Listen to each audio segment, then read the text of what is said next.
তো এটা জিআই ডাইসের ওপরে একটা আলোচনা করব। ডাইস মানে কি? আমরা লুডো খেলি তো, যদি এখন ধর তোর লুডো এখন ডিজিটাল লুডো হয়ে গেছে, মোবাইলে আমরা খেলি, কিন্তু আমরা যখন ছোটোবেলায় খেলতাম না তখন আমাদের মোবাইলে হচ্ছে যে ছিল না, তখন আমাদের হচ্ছে যে ওই লুডো বোর্ড ছিল, ঘুটি ছিল, ছিল ছক্কা। হ্যাঁ, এই ছক্কাটা হচ্ছে কি একটা ডাইস। তাহলে একটা ছক্কা, ছক্কা হ্যাঁ, ডাইসে কটা তল আছে? 6।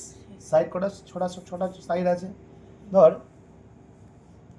যদি আমি একটা ছক্কা যদি আমি দেখি, ছক্কা দেখেছিস? হুম, তাহলে একটা ছক্কায় তুই কটা সাইড দেখতে পাস বলতো? হুম, যখন একটা ছক্কা তুই দেখিস কটা সাইড দেখতে পাস, কটা দিক দেখতে পাস? ছটা দিক একসঙ্গে দেখা যায় না, প্রথম উপরটা দেখা যায় আর একবারে সামনেরটা দেখা যায়। তিনটে জিনিস দেখা যায়। দেখ এই যে ছক্কার একটা সাইড দেখ, এটা দেখ, একটা দুটো তিনটে দিক দেখতে পাচ্ছিস, তাই না? তাহলে কটা দিক চাপা আছে? তিনটে দিক আছে, অর্থাৎ তলায় একটা আছে, দুপাশে দুটো চাপা আছে। এইবার ধর তোকে কেউ প্রশ্ন করলো, আমাদের এটা ধর তোদের একাডেমিক সেকশনে লাগে, আবার আমরা কম্পিটিটিভ ফিল্ডও আমাদের স্টুডেন্টরা বা কম্পিটিটিভ ফিল্ডে যারা এক্সপিরিয়েন্স যারা আছে তারাও পড়াশোনা করে, যে যদি খুব সিম্পল, এটা আমরা পরে আরও অনেক ডিটেল মানে তোর হচ্ছে কঠিন জিনিস যাবো। ধর এখানে হচ্ছে 1 3 5 তুই দেখতে পাচ্ছিস, 1 3 5 মানে একটা সেই ডট ডট থাকে, 3টে 5টা। তো যদি প্রশ্ন করে তাহলে 1-এর উল্টো দিকে কি আছে? 6। কি করে বললি? জানি তাই। আচ্ছা, জানিস তাই তো। 5 উল্টো দিকে কি আছে? জানি না। জানিস না। 3 উল্টো দিকে কি আছে? জানি না।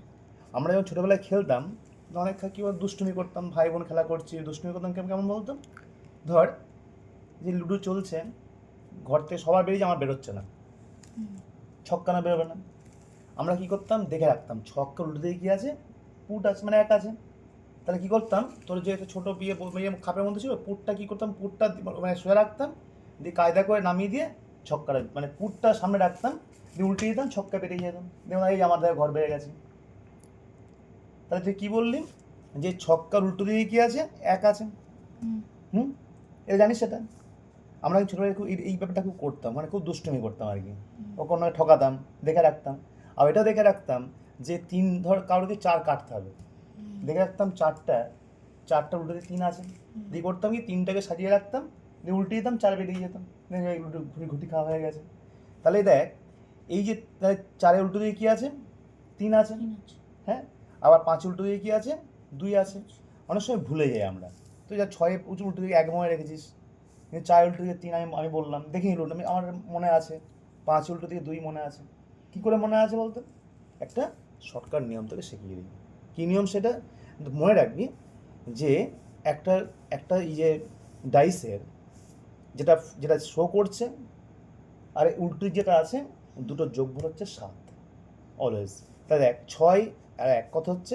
7। 4 3 কত? 7। 5 2 কত? 7। তাহলে মনে রাখবি কি তোর, যে একটা ডাইস যে দেখা যাচ্ছে, যেটা আমাকে যে দেখতে পাচ্ছি, তার উল্টো দিকের সংখ্যাটা কত? দুটোর সংখ্যা যোগফল হচ্ছে 7। তাহলে দেখ এই যে 5 উল্টো দিকে কে আছে? অপোজিটে 2। 3 অপোজিটে কে আছে? 4। 1-এর অপোজিটে কে আছে? 6। বোঝা গেল পয়েন্টটা? এই যে ডাইসটা, এটাকে বলা হয় আমরা কি বলি? এটাকে বলি আমরা regular dice. Regular dice. Regular ডাইসের বৈশিষ্ট্য কি? এটা সবসময় রেগুলার, মানে রেগুলারিটি মেনটেন করছি আমরা, একটা নিয়ম মেনে চলছে। এই রেগুলার ডাইসের বৈশিষ্ট্য হচ্ছে কি, সর্বদা কী হবে? সর্বদা হচ্ছে তোর যেটা শো করছে তার উল্টো দিকটা কী হবে? উল্টো দিকের যোগফল হচ্ছে 7। এবার আমি একটা ছক্কা ভাবছি, একটা ছক্কা দেখাচ্ছি, ধর এই একটা ছক্কা, এই একটা ছক্কা, সাপোজ। এইবার ধর 1 3 4, তোর কি মনে হচ্ছে এটা কি রেগুলার ডাইস? কেন নয়? কারণ দেখ আমরা কি বললাম, অপোজিট সাইডে যোগফল হচ্ছে 7। এখান থেকে যেটা দেখা যাচ্ছে নিশ্চয়ই 4 আর 3 অপোজিট না? হ্যাঁ, 4 3 যোগ 7, হুম, তাহলে এটা কিন্তু রেগুলার ডাইস নয়। এটাকে কি বলি আমরা? এটাকে বলি আমরা ইরেগুলার ডাইস। ইরেগুলার ডাইস বলি আমরা। তাহলে এটার সঙ্গে ডিফারেন্স কোন জায়গায়? এটা রেগুলার ডাইস, হুম, এটা হচ্ছে ইরেগুলার ডাইস। অনেক পড়ি না আমরা রেগুলার অ্যাক্টিভিটিস করছি, আবার ভীষণ ইরেগুলার অ্যাক্টিভিটিস, এগুলো মানে কোনো নিয়ম কানুন মানে না আর কি। যেমন এটা বললাম, যেমন দেখ রেগুলার ডাইস উল্টো দিকটা কী হবে? যোগফল 7 হবে, এটা উল্টো দিক 7 হবে না, কত হবে? সেটা আছে নির্ণয় করতে, ডিটারমাইন করতে হবে। তাহলে আমরা এবার একটা দেখ, এটা খুব সিম্পল, তোর নিচু ক্লাসের জন্য ঠিক আছে, কিন্তু কম্পিটিটিভ ফিল্ডে কী হয়, আমাদের এত সোজা জিনিস দেয় না। তখন কী হয়, কিছু একটা দুটো রাইস দিল, সেই মোতাবেক বেশ কিছু টাইপের কোশ্চেন আছে, সেগুলো আমি পরপর আসবো। তাহলে এইটুকু বুঝতে পারলি? আমাকে শিখতে হবে বলে? হ্যাঁ, শেখাবো, শিখবি, এটা বুঝতে পারলি? তাহলে এবার তোকে আমরা একটা এই এর পরের ধরনের মানে আরেকটু ক্রিটিক্যাল স্টেজে আমরা পৌঁছাবো, যেটা আমাদের বিভিন্ন পরীক্ষাতে হয়তো